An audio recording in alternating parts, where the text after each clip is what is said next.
welcome to another episode of Meet the Owner on It's a Boat Thing. Today we are going to meet the owner called Simon, and he owns a Sunseeker Portofino 31. Let's go and meet him and see what we're about. Hello Simon. Hi Pete, you alright?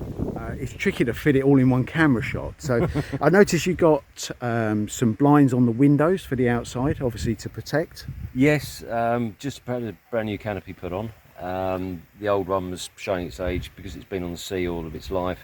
You know, sort of like wind, rain, salt, always going out. Yeah. Eventually it starts, the canvas was sort of starting to disintegrate. So took the plunge and got a new one, and this time I've gone for sort of snapping pieces on the inside. So once you put those in, it blacks out the entire interior. So that way it's totally black inside. You can, you know, get up in the morning and you haven't got sort of light coming straight into your face. So if you did want to sleep on the back, you can do. That's a doable thing. It's not an issue. I've got to say, I'm looking at your fender holders, if you pardon the pun, at the front of the boat, and I say they are possibly the best ones I think I've seen in a long time. They're easy to pull the fenders out of, you know, quickly, and when you are sort of bouncing around a bit, it holds them. You know, they don't go anywhere because they fit sort of snugly. They're very strong, aren't they? By look at it, not like the normal ones that you tend to see on most boats. No. Yeah. No. So I think it's probably. I'm not sure if that was original Sunseeker, or whether it's an add-on extra. It could have been an add-on, but it's this, you know, it's the same size bar as everything else. Yeah. But they're just really sturdy. Looks like it could have been an optional extra. I'm sure anyone watching this will be able to put us right one way or the other. Some of these, they did do them from the factory where this rail is down here somewhere, just so you've got more visibility. But I prefer this where if you are walking around, it's a bit windy and what have you, you've got something to grab hold of when you're on deck. Yeah, that makes much more sense. Yeah. I see you got an electric operated anchor weanless. Yeah, that works from either the inside or over here. You've got the 2 foot pedals there, and a jiggle pin as well, so it sort of comes up nice and easily, and you can get caught and whatever. So yeah, no, that works well. Great. And we have used that on the river actually. Just sort of, you can't get a mooring one sometime, just face into the wind, drop it down, pull back a little bit. And it does make sense. So, yeah. Walk into the back of the boat. I did notice earlier that you've got a bathing platform with quite an extensive ladder for getting on and off.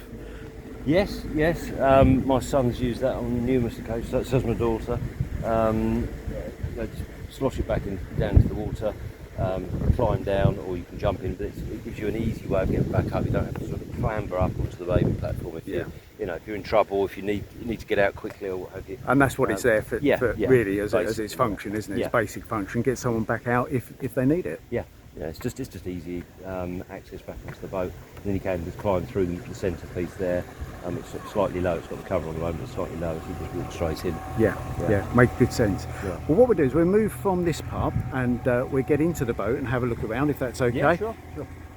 So apologies for my dodgy camera work for moving in, and I'll try and do that without falling on my face.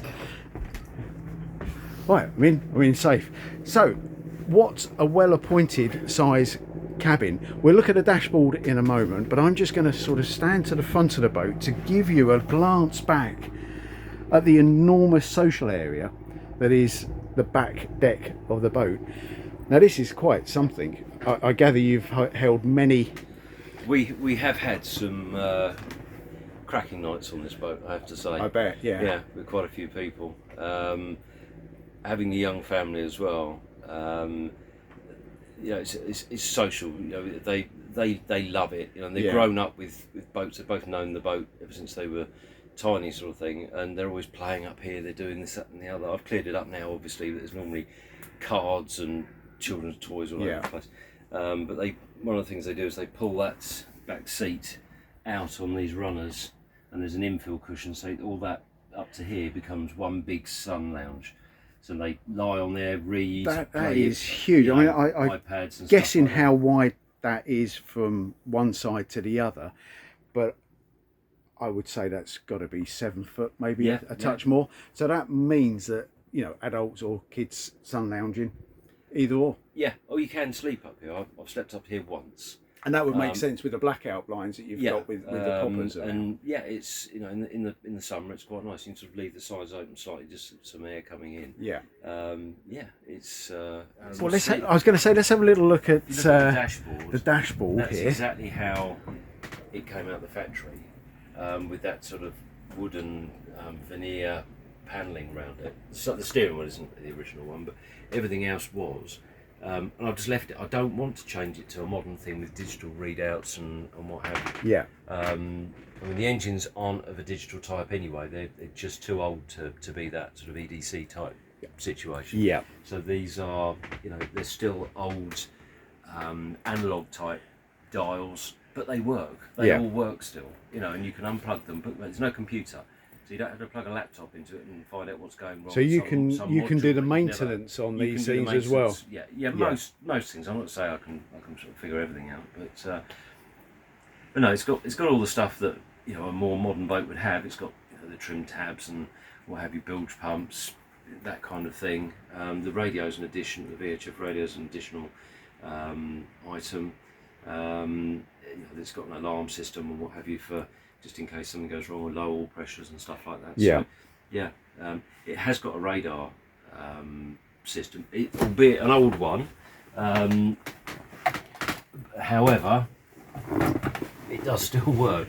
It's probably an antique item now, but I've taken it off the top for this particular trip we're on now because it won't go under the locks as we come up here. But if I plug it back in, it does actually work, and it works really well. That's great. It's not colour or anything like that. Yeah. It's more sort of Lauren Hardy than the modern, but it works really well. But this one, that was a later one, and that all works and what have you. That's marvellous. Yeah. So these controls, they control the boat. The boat has attached to it a couple of good size engines from what I remember you telling me. Yeah. Is there any chance we can have a look at those?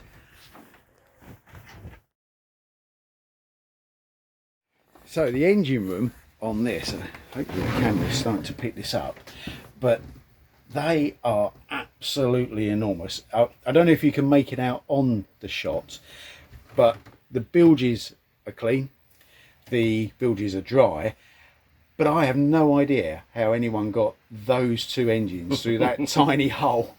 They're spectacular.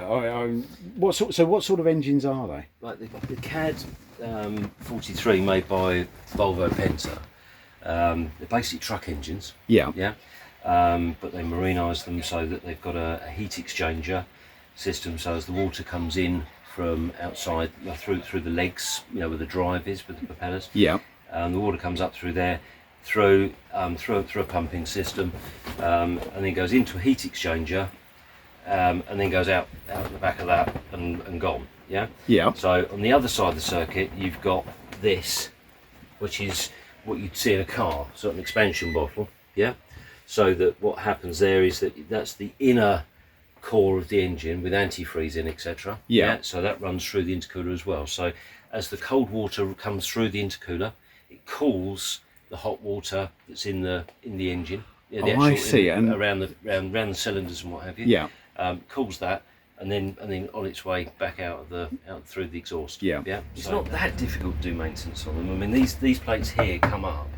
All of this. So you can access the complete engine bay right the way across. So these are pods with, this has got a passerelle in it for the back. Yeah. That one's full of life jackets and what have you, but they come out, and so there's another big hole either side. You can take the aluminium struts out as well. So yeah, that's how they. That's fully accessible then. So that explains how they got such engines to check the oil on that side, you have to take that pod out. Yeah. You can do it on this side, okay, because it's just here, but you just can't quite reach it. But if you can, but it scrapes the oil off the dipstick. Of course. It defeats the object. Yeah. Basic maintenance, changing the air filters, oil filters, diesel filters, which are back here. There's 4. I'm going to attempt to just see if I can get a camera down on there. Yes. Yeah. There we go. You can't see it, but there's also a water heater down there as well, which I replaced a couple of years ago. The old one was just it didn't work anymore. It was still getting hot water when you ran the engines, but it didn't get hot water when you're if you were on shore power, Yeah. it just didn't work anymore. Some, they've gone. So replaced that. What else have I done? The heater control over there. It had an old Eberspacher heater, which are really, high-end quality items, but cost a fortune when they go wrong. And even to service them cost a lot. So I fitted a Amazon special. Yeah. 2.5 years ago. It's worked faultlessly ever since. And still going strong. Sips diesel, just a tiny amount. Yeah. Gives off loads of heat, which is down near your left ankle there, and one in the bedroom and one in the living space at the front. And it's been great. And you've got a little digital readout there. You can have it on different temperatures, timers, remote control, and all that kind of stuff. So but the engines themselves were put in was it 98 they were put in. So they're not as old as the boat. So that's one of the reasons why they're in such good condition. But yeah, changing the oil, things like that, isn't beyond. It's normal people. DIY kind of servicing regime. I've got an oil extractor, manual oil extractor thing, and it takes quite a few bumps to get it up. I think it's 11 litres of oil they take each. So well, they're a big size lump, aren't they? Yeah. But if you do that sort of every a couple of years or something, just to keep. So if we move downstairs, or Pete, you'll have to excuse. We are on holiday at the moment, so I appreciate I've caught you on the hop, and in actual fact, when everybody is away, things tend to get a little bit. There's an old phrase, ship shape, but it only goes so far when you've got a family on board and you're trying to. Let's video your boat. So the bow, we tend to leave it like this, so my son and I can sleep up here, without having to take it down all the time. There's a table just here that lifts up, and you can fit 4 people around the table if you want. Yeah. And then you all these cushions fill in at the back and make it nice and cozy. But obviously at the moment we need it for like this. Yeah, and you've got a galley. Actually, a galley seems like it's split between the two sides of the boat. It is kind of. I mean, originally when I bought the boat, it had gas in it. So it had a gas hob just underneath this piece.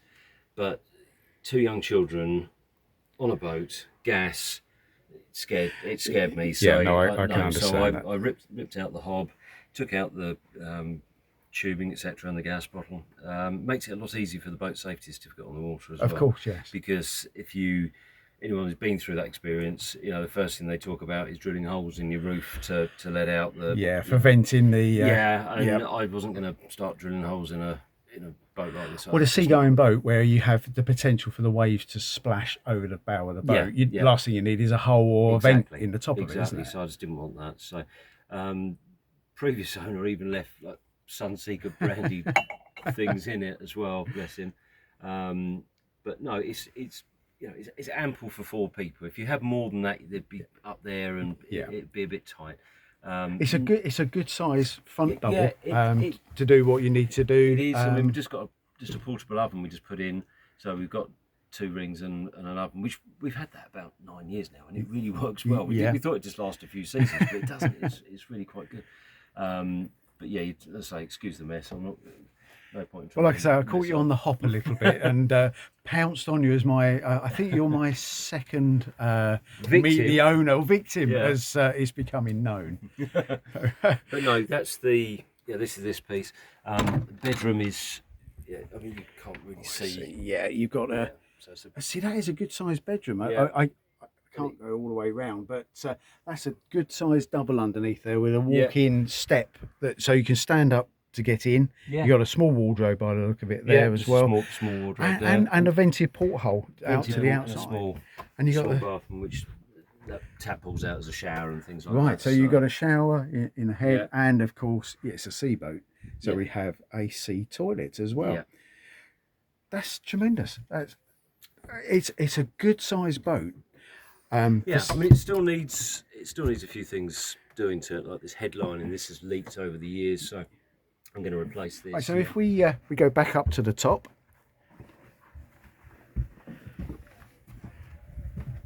as this is a very nice place to sit.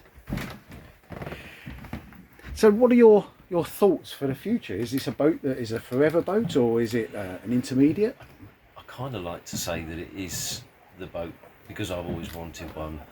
I almost felt I'd be letting it down if I got something out. But do you know what? If they made a Portofino 32, which is a bit more curvy. It's got a curved windscreen. It's got an integral bathing platform rather than a bolt-on one. I do look at those every now and again and think, could that be it's got a bit of a wash Lamborghini Mark II for you, the poster? I don't know. It's just, just sometimes, you know. But I also like sort of the old boats, you know, sort of wooden thing. I quite like a steam launch, to be honest with you. I know it's a bit wacky and a bit out there, but you know, when it comes to kid, boats, I used to watch African Queen. I always wanted something like that. There is nothing wacky in the boat world. We all have our things that we find and that we absolutely enjoy. And there comes a point of, why do we change them? Yeah. And we change them maybe for the wrong reasons when you might regret. I mean, I think because, you know, I bought this already having a family of 4. You know, once they grow up and they maybe don't want to come out boating with mummy and daddy anymore, they prefer to do something else. Yeah. Then this is going to feel quite big, you know, because we haven't got 2 other ones to look after and space and, you know, locker room and food and what have you. So effectively, with 2 children missing out of the equation, you're going to double your space for being away, aren't you? So it's the cheaper way of getting a twice as big boat, isn't it? It is, yeah. And I've already got it, so I don't need to spend any money whatsoever. Well, I very much appreciate the look around. I'm sorry to have caught you on the hop. Not a problem. From an It's a Boat thing, I'm sure everybody watching this will agree. What a splendid boat. Thank you. Appreciate that. You know, this is the stuff that dreams are made of. And long may you continue having those dreams. Cheers. Thanks very much. Thank you very much. Cheers. So, thank you to Simon for showing me around his boat. If you have any comments, as usual, put them below. Subscribe over here. We'll see you next time.